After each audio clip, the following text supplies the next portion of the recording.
एक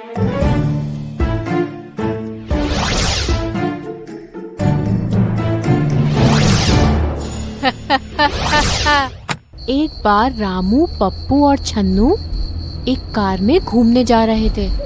रात बहुत हो चुकी थी। तभी रामू गाड़ी चला रहे पप्पू से बोला, अरे ओ पप्पू भाई, इतनी रात हो गई है, हम लोग कहीं रुककर आराम कर लेते हैं। इतनी रात में ड्राइविंग करना खतरनाक होता है। ठीक है भाई, ठीक है, मैं कोई गेस्ट हाउस देखकर गाड़ी रोकता हूँ। अरे धुत बुड़बक, दिखता नहीं है क्या कितना सुनसान रास्ता है। ससुरा दूर दूर तक कोई जीव जंतु भी नहीं दिख रहा, गेस्ट हाउस का खाक दिखेगा। तभी पप्पू देखता है थोड़ी दूर सड़क के किनारे एक सुंदर लड़की खड़ी है जो लिफ्ट मांग रही है। अरे ओ भाई, इतनी सुनसान सड़क पे ये लड़की क्या कर रही है? कहीं ये भूत प्रेत तो नहीं है? हाँ भाई, यहाँ तो दूर दूर तक कोई इंसान नहीं दिख रहा, फिर ये लड़की यहाँ क्या कर रही है? पप्पू, हम बता रहे तुम गाड़ी मत रोकना। अरे हट ससुर के नाती, मारेंगे कंटाप खींच के। दिख नहीं रहा का कितनी ब्यूटीफुल लड़की है। अरे बेचारी रास्ता भटक गई होगी, इसीलिए लिफ्ट मांग रही है। तुमको ऊ का कोनो भूत प्रेत लग रही है? अरे हाँ छन्नू भाई, शायद तुम सही कह रहे हो। पप्पू उस लड़की के पास जाकर गाड़ी रोक देता है और पूछता है, अजी कौन है आप? सुनसान सड़क पर इतनी रात गए, अकेली क्या कर रही हैं आप? जी मेरा नाम सुमन है, मैं रास्ता भटक गई हूँ। मुझे शहर तक जाना है, वहाँ मेरे घर वाले हैं, मेरा इंतजार कर रहे होंगे। जी जी कोई बात नहीं, हम भी शहरी जा रहे हैं, आप बैठिए, हम आपको छोड़ देंगे। सुमन उनके साथ बैठकर जाने लगती है। सुमन उनसे पूछती है, जी आप लोग तो बहुत पढ़े लिखे समझदार लगते हैं, आप लोगों का क्या नाम है? जी मेरा नाम है पप्पू और मैं शहर में एमटेक की पढ़ाई कर रहा हूँ।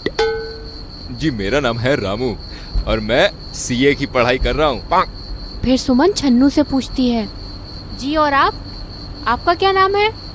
अजी हमारा नाम है Chhannu Lal. Wow, what a lovely name. Chhannu ji, बहुत ही प्यारा नाम है आपका। अरे थैंक यू जी, थैंक यू। अरे ऐसा नाम तो हमारे पूरे गांव में किसी का नहीं है। जी ये तो बहुत अच्छी बात है। वैसे करते क्या है आप? अरे अब इनको कैसे बताऊं कि हम दूसरी फेलूं, कुछ जुगाड़ लगाता हूँ। हाँ अजी हम ऊ ससुरी एमटेक और ऊ सीए, दोनों में पीएचडी कर रहा हूँ। ये सुनते ही सुमन हंस पड़ी। अरे आप भी छन्नू जी बड़े ही फनी हैं। सुना पप्पू, सुना, हमको फनी बोल रही हैं और लगता है हमसे इम्प्रेस हो गई हैं। सभी लोग बात करते हुए चले जा रहे थे। तभी गाड़ी अचानक रुक जाती है। क्या हुआ पप्पू, तुमने गाड़ी क्यों रोक दी? अरे पता नहीं भाई, अचानक से रुक गई है तो। फिर पप्पू गाड़ी को बार बार स्टार्ट करने की कोशिश करता है, लेकिन गाड़ी स्टार्ट नहीं होती। पप्पू जी देखिए, वहाँ पर एक गेस्ट हाउस है, आज रात हम वहीं रुक जाते हैं, सुबह गाड़ी ठीक करवा के चले जाएंगे। अरे लेकिन इस सुनसान जंगल में ये गेस्ट हाउस कहाँ से आया? भाई मुझे तो लग रहा है ये गेस्ट हाउस भूतिया है। नहीं, हमें वहाँ नहीं जाना चाहिए। अरे धुत पगलू, जब देखो डरता रहता है। अरे भाई होगा कोई हमसे जैसा डेरिंग बाज, तभी तो ई सुनसान सड़क पे गेस्ट हाउस खोल रखा है। सब तुम्हारे जैसे डरपोक थोड़ी ना होते हैं। चलिए सुमन जी, हम लोग चलते हैं। फिर सुमन और छन्नू उस गेस्ट हाउस में चले जाते हैं। फिर रामू गाड़ी को गेस्ट हाउस तक धक्का लगाता है और रामू और पप्पू भी उनके पीछे सामान लेकर आते हैं। गेस्ट हाउस में दीनू उनका स्वागत करता है। हेलो सर, मेरा नाम दीनू है, मैं इस गेस्ट हाउस का मैनेजर हूँ। आपका यहाँ पर स्वागत है। दीनू जी, क्या यहाँ हमें 4 कमरे मिल सकते हैं? हमें सिर्फ रात तक ही रुकना है, सुबह हम लोग चले जाएंगे। जी हाँ सर, क्यों नहीं, आप जब तक चाहें तब तक यहाँ पर रुक सकते हैं। फिर दीनू अपने नौकर बहादुर को बुलाता है और उससे कहता है, बहादुर ये लो चाबी, जाओ मैडम और साहब लोगों को उनका कमरा दिखा दो। बहादुर तुम मैडम को कमरा दिखाओ, हम थोड़ी देर में आते हैं। बहादुर सामान लेकर सुमन को कमरा दिखाने चला जाता है। अरे भाई देखो कितनी सुहानी रात है, अगर शराब का इंतजाम हो जाए तो मजा ही आ जाएगा। अरे वाह वाह वाह, पप्पू भाई का बात बोली है। अरे ईमा का है, हमने तो पहले से ही पूरी बोतल का इंतजाम कर रखा है। ये सुनकर दीनू बोलता है, अरे नहीं नहीं भाई, ऐसी गलती मत करना वरना बहुत पछताओगे। अरे इस जंगल में एक शराबी चुड़ैल रहती है जो लोगों से शराब मांगती है, और अगर उसे कोई शराब देने से इनकार करता है तो वो उसका खून पी जाती है। ये सुनकर तीनों जोर जोर से हंसने लगते हैं।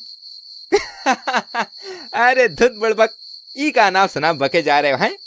चुड़ैल और वो भी शराबी। अरे मजाक करना बंद करो चलो, और हमारे लिए कुछ मुर्गा सुर्गा मंगवाओ भाई। अरे नाच पीटे तो खुद तो मरेंगे, मुझे भी मरवाएंगे। उस चुड़ैल को अगर शराब की सुगंध आ गई तो यहाँ आकर वो सबका खून पी जाएगी। फिर तीनों दोस्त डाइनिंग रूम में बैठकर शराब पीने लगते हैं। अरे नशे से चढ़ गई ये सुमन, नशे से चढ़ गई, पतंग से लड़ गई ये सुमन, पतंग से लड़ गई, टिंग टिंग टिंग। तभी सुमन वहां आ जाती है और बोलती है, अरे वाह क्या बात है, यहाँ तो पार्टी चल रही है। क्या छन्नू जी, आपने तो मुझे इनवाइट भी नहीं किया। अरे अरे अरे सुमन जी, हमको तो पता ही नहीं था कि आप ये भी शौक रखती हैं। आइए आइए आइए, अब बैठिए। सुमन तीनों के साथ बैठ जाती है। रामू भाई, ए रामू भाई, ये सुमन तो छन्नू पे फिदा हो गई है, हमें कबाब में हड्डी नहीं बनना चाहिए, चलो चलते हैं। फिर रामू और पप्पू वहां से उठकर चले जाते हैं। अरे सुमन जी, आपके लिए पैक बनाए का? क्या छन्नू जी, आप भी ना? लाइए चलिए, बोतल इधर लाइए। छन्नू सुमन को शराब की पूरी बोतल देता है और देखते ही देखते सुमन शराब की पूरी बोतल खाली कर देती है। ये देखकर छन्नू चौंक जाता है। शराब पीते ही सुमन एक भयानक चुड़ैल में बदल जाती है। चुड़ैल को देखकर छन्नू एकदम कांपने लगता है। अरे अरे अरे, ये क्या हो गया रे? ये सुमन तो चुड़ैल निकली। अरे कोई बचाओ रे, मर गया। ए छन्नू, मुझे और शराब दे, जल्दी दे वरना। अरे अरे चुड़ैल, तुम तो पूरा का पूरा बोतल कटक गई। अब हमारे पास और शराब नहीं है। क्या कहा? शराब नहीं है? अब मैं तेरा खून पीऊंगी। ये सुनते ही छन्नू का सारा नशा उतर जाता है। दूसरी तरफ रामू और पप्पू काउंटर पर दीनू के साथ बात कर रहे थे। छन्नू चिल्लाता हुआ उनकी तरफ आता है। अरे अरे भागो रे, अरे भागो, ई सुमन तो चुड़ैल निकली। अरे जल्दी जल्दी भागो, नहीं तो सबका खून पी जाएगी ये। ये सुनते ही डर के मारे सब के सब टेबल के पीछे छुप जाते हैं। अरे नाच पीटो, मैंने तो पहले ही मना किया था शराब मत पीना, तुम लोगों ने मेरी बात नहीं मानी। अरे अब वो चुड़ैल हमें जिंदा नहीं छोड़ेगी। अरे हमको क्या पता था वो ससुरी सुमन ही चुड़ैल निकलेगी है। फिर चुड़ैल उन्हें ढूंढने लगती है। इतने में वहाँ बहादुर आ जाता है और जोर जोर से मैनेजर को आवाज लगाने लगता है। ओ साहब जी, मैनेजर साहब कहाँ है?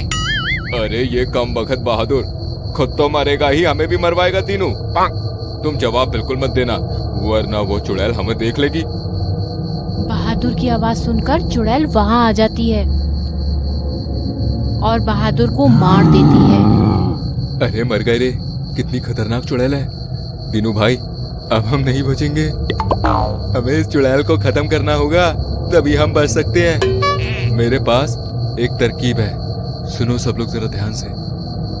दीनू सब लोगों को तरकीब बताता है। फिर दीनू छन्नू को धक्का मारकर टेबल के बाहर निकाल देता है। छन्नू भागता हुआ एक कमरे के अंदर जाता है और दरवाजे के पीछे छुप जाता है।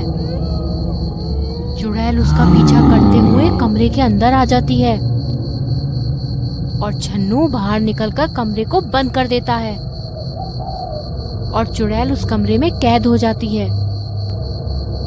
उस कमरे में कृष्ण भगवान की मूर्ति होती है। कृष्ण जी को देखकर चुड़ैल भागने की कोशिश करती है और फिर कृष्ण जी की शक्ति से वो चुड़ैल जलकर भस्म हो जाती है। भूत के घर में चोरी। रतनपुर गांव में एक पुरानी भूतिया हवेली थी, जिसमें उस हवेली की बड़ी ठकुराइन का भूत रहता था। गांव वालों के मुताबिक हवेली की बड़ी ठकुराइन को 2 चोरों ने मार डाला था। कुछ दिनों के बाद उनमें से एक चोर को बड़ी ठकुराइन के भूत ने जंगल में मार डाला और फिर वो भूत हवेली में जा बैठा था। जो भी उस हवेली में जाता जिंदा ना लौट पाता था। उसी गांव में दीनू और रामू रहते थे। दोनों बेहद अच्छे मित्र थे और वो लकड़ियां काटने और बेचने का काम करते थे। दिन भर गांव के पास वाले जंगल से वे लकड़ियां काट कर लाते और उसे बेचते थे। जो भी पैसे मिलते उसी में वे अपना परिवार का गुजारा करते थे। पर दोनों को अमीर बनना था और एक दिन लकड़ियां काटते हुए दीनू ने रामू से कहा, भाई रामू, हम तो बड़े ऊब से गए हैं इस थका देने वाले काम से। लकड़ियां काटो और उसे बेचो, ना इसमें मजा है और ना ही पैसा। ऊब तो हम भी गए भैया, पर कौनो चारा भी तो नहीं है इसके बिना। अरे लकड़ियां काटेंगे तभी तो पैसा मिलेगा। हाँ, पर भाई इसमें मेहनत ज्यादा और आमदनी कम है। सोचो अगर हमें कहीं से ढेर सारा रुपया मिल जाए तो हम तो उम्र भर ऐश करेंगे, ऐश। अरे तुम्हारा ससुरा बैठा है क्या ढेर सारा पैसा लेके? हैं? अरे आज लकड़ी नहीं काटे तो कल घर में चूल्हा नहीं जलेगा और बात करते हो। तू सही कह रहा है मेरे दोस्त, पर मेरे पास एक गजब का आइडिया है पैसा कमाने का। अरे नहीं भाई, तुम्हारा आइडिया मेरे लिए अच्छा नहीं होता है। पिछली बार याद है ना, पवन पहलवान ने हमें बहुत मारा था भैया। अभी भी हमारी कमर में दर्द है। हम ना ही उसकी मुर्गियां चुराने वाले फिर से हाँ बोल दे रहे हैं। अरे नहीं नहीं, वो पवन पहलवान की मुर्गियां नहीं चुरानी। मैं तो हवेली में पड़े सोने की बात कर रहा हूँ। हवेली का नाम सुनकर रामू डर गया। अरे सठिया गए हो का तुम? लगता है धूप से तुम्हारा दिमाग घूम गया है। उस भूतिया हवेली में? अरे ना बाबा ना, हमसे ही ना हो पाएगा। वो बड़ी ठकुराइन का भूत हम दोनों को कच्चा चबा जाएगी।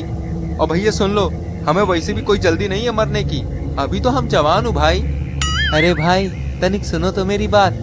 मैं एक तांत्रिक बाबा को जानता हूँ, वो हमको कुछ नहीं होने देंगे। आज शाम को मैं उनसे ही मिलने जा रहा हूँ। तुम मेरे साथ आओगे तो ढेर सारा सोना मिलेगा, बाकी तुम्हारी मर्जी। दीनू की ये बात सुनकर रामू मान गया और शाम को वो दोनों तांत्रिक बाबा से मिलने घने जंगल की ओर चल दिए। रामू घना जंगल देखकर कांपते हुए बोला, अरे बाबा, तुम मुझे घने जंगल में ले जा रहे हो? कहीं से जंगली जानवर या शेर आ गया तो? अरे काहे इतना डरत हो? हर रोज तो जंगल में लकड़ी तोड़ने आते हो। तभी उन दोनों को किसी की आवाज सुनाई दी। सुनो, ये आवाज जरूर उस बाबा की होगी। दोनों आवाज की तरफ बढ़े तो उन्हें एक पुराने बरगद के पेड़ के नीचे एक तांत्रिक बाबा उनके घर के सामने अपने मंत्रों का जाप करते हुए दिखाई दिए। ओम क्लीम चामुंडाय विच्छय, ओम क्लीम चामुंडाय विच्छय। बाबा, ये मेरा दोस्त रामू है। ये भी हमारे साथ आना चाहता है, पर ये जरा डरपोक है। हम डरपोक नहीं है। हाँ, जरा घबरा जाते हैं बस। अरे भाई, हम तो सिर्फ मजाक करे हैं, तुम तो बहुत सीरियस हो जाते हो। दोनों की बातें सुनकर बाबा को गुस्सा आया। ये मजाक का वक्त नहीं है। हम एक भूत के घर में चोरी करने जा रहे हैं। हमारी एक भूल हम पर भारी पड़ सकती है। बाबा को गुस्सा देख दीनू चुप हो गया। फिर बाबा ने दोनों को एक एक थैली दी जो आधी राख से भरी हुई थी। थैली में राख देखकर दीनू बोला, बाबा, ई राख का कौन उपयोग भी है कि भूत की आंखों में धूल झोंकने के लिए ले जानी है? तब बाबा बोले, ये मैंने तांत्रिक विद्या से बनाई है। ये जादुई राख है। तुम जो भी सोना लोगे इस राख में रख देना। इससे वो भूत सोना वापस नहीं ले पाएगा। पर याद रखना, जब तक ये तुम्हारे पास है वो भूत तुम्हें कुछ नहीं करेगा। पर अगर ये जमीन पर गिर जाए तो इसका असर खत्म हो जाएगा। समझ में आया? दीनू और रामू ने हाँ में जवाब दिया और अपनी अपनी थैली साथ में ले ली। अंधेरा होने के कारण उन्होंने एक लालटेन साथ लिया और वो तीनों हवेली की ओर चल दिए। हवेली के दरवाजे पर पहुंचते ही दरवाजा अपने आप खुल गया और डर के मारे रामू ने दीनू को पकड़ लिया। राम राम राम राम। ये दरवाजा तो अपने आप ही खुल गया, जरूर इसमें भूत का साया है। फिर से डर के मारे रामू दीनू को जोर से पकड़ लेता है और दीनू रामू को बोलता है, दूर हट जाओ मुझसे। दीनू लड़खड़ा के धड़ाम से जमीन पर गिर जाता है। अरे भाई, ये तो हवा से खुल गया है, और हाँ, इसमें भूत का साया भी है, तभी तो इसे भूतिया हवेली कहते हैं। रामू दीनू को उठने में मदद करता है। तीनों हवेली के अंदर जाते हैं। अंदर शमशान जैसी शांति फैली हुई थी। तीनों एक कमरे के बाद दूसरे कमरे में सोना खोजने लगे। तभी कमरे में राजू की नजर कोने में रखे एक बड़े पिटारे पर पड़ी। रामू ने पिटारे को खोलकर देखा तो उसमें ढेर सारे सोने के गहने रखे हुए थे। रामू ने तुरंत दीनू और तांत्रिक बाबा को आवाज देकर बुलाया और तीनों गहने अपनी अपनी आधी राख से भरी थैली में भरने लगे। तभी राजू को पीछे से डरावनी आवाज सुनाई दी। उसने पीछे मुड़ के देखा तो वहाँ बड़ी ठकुराइन का भूत खड़ा देखकर वो डर के मारे चीख पड़ा, भूत! बड़ी ठकुराइन का भूत! रामू फिर से दीनू से चिपक गया। दीनू, मुझे बचा ले मेरे भाई, मुझे इतनी जल्दी नहीं मरना। अरे अभी तो मेरी शादी भी नहीं हुई है यार। अरे छोड़ो छोड़ो, मुझको छोड़ो, तुम मुझे फिर से गिरा दोगे, बुड़बक हटो। और 4 साल पहले ही तुम्हारी शादी हो चुकी है, डरपोक के साथ साथ भूलखंड भी हो गए हो का? तभी बड़ी ठकुराइन का भूत जोर जोर से हंसने लगा। दीनू को देखकर बड़ी ठकुराइन बोली, आखिर तुम्हें यहाँ वापस आना ही पड़ा। 10 साल पहले तुमने इसी कमरे में मुझे मार डाला था और इस पाखंडी बाबा ने मुझे यहाँ कैद कर दिया था। आज मैं तुम दोनों को मारकर अपना बदला पूरा कर लूंगी। दीनू ही वो दूसरा चोर था जिसने बड़ी ठकुराइन को मार डाला था, और जब जंगल में बड़ी ठकुराइन के भूत ने पहले चोर को मार डाला था तब दीनू ने तांत्रिक बाबा की मदद से भूत को हवेली में कैद करवा दिया था। ये बात दीनू ने रामू से छुपाई थी। हे राम, ये हम कहाँ फंस गए? तुम ही वो खूनी चोर है। लालच के मारे मैं अंधा हो गया था। अब बड़ी ठकुराइन अपना बदला लेने के लिए हम तीनों को मार डालेगी। पर बड़ी ठकुराइन का भूत उन्हें जादुई राख के कारण कुछ नहीं कर पा रहा था। जब तक ये जादुई राख से भरी थैली हमारे पास है, कोई भूत हमारा बाल भी बांका नहीं कर पाएगा। दीनू सोने को अपनी थैली में ठूस ठूस कर भर रहा था। अरे भाई दीनू, बस हुआ इतना सोना, अब जल्दी से ही हमारी यहाँ से भाग जाने में भलाई है। पर दीनू रामू की बात न माना। अरे रुको रामू, थोड़ा और भर लूं। ओए, बस कर, अबे जल्दी यहाँ से निकलना है बे बुड़बक। हाँ बाबा जी, बस थोड़ा और ले लूं, थोड़ा। दीनू लालच में थैली में सोना भरता ही गया और वजन के कारण थैली नीचे से फट गई और सारा सोना और राख जमीन पर गिर गई। दीनू को पता चल गया कि उसकी जान अब खतरे में है, तो वह बाबा की थैली लेने पर बाबा पर झपट पड़ा। छोड़ो छोड़ो, मेरी थैली को छोड़ो, तुम तो मुझे भी मरवाओगे। दोनों की रपट झपट में बाबा की थैली भी फट गई। ये देख बड़ी ठकुराइन का भूत बोला, लालच में आकर 10 साल पहले तुमने मुझे मार डाला था, अब उसी लालच के कारण तुम भी मरोगे। ऐसा कहकर ठकुराइन के भूत ने पहले दीनू को और बाद में तांत्रिक बाबा को मार डाला। रामू ये देखकर गिड़गिड़ाकर रोने लगा। अरे बड़ी ठकुराइन, हमका माफ कर दो, हम बाल बच्चों वाला आदमी हूँ भाई। हमका नहीं पता था कि दीनू खूनी है। हम लालच में आकर आपका सोना चुराने आए थे। अरे हमका मत मारो प्लीज। एक शर्त पर तुम्हें जाने दूंगी और ये सोना भी ले जाने दूंगी। रामू वो शर्त के लिए मान जाता है। वादा करो ये सोना तुम लोगों की भलाई और मदद करने के लिए इस्तेमाल करोगे। हाँ, हम वादा करता हूँ, हम ये सोना गरीब लोगों की मदद के लिए ही इस्तेमाल करेंगे, सच्ची में। और याद रखना, लालच एक बुरी बला है, मेहनत की रोटी ही मीठी होती है। रामू ने बड़ी ठकुराइन से अलविदा लिया और हवेली के बाहर आया। बाहर आते ही हवेली का दरवाजा अपने आप बंद हो गया। याद रखना दोस्तों, लालच एक बुरी बला है, मेहनत की रोटी ही सबसे अच्छी होती है। हाँ, मजा आया ना कहानी देख के? तो जल्दी से हमारी वीडियो को लाइक करो और शेयर करो, और ऐसी और कहानियाँ देखनी है तो चैनल को सब्सक्राइब करो, और हाँ, घंटी को दबा देना मिलते हैं एक और कहानी के संग। ख्याल रखना।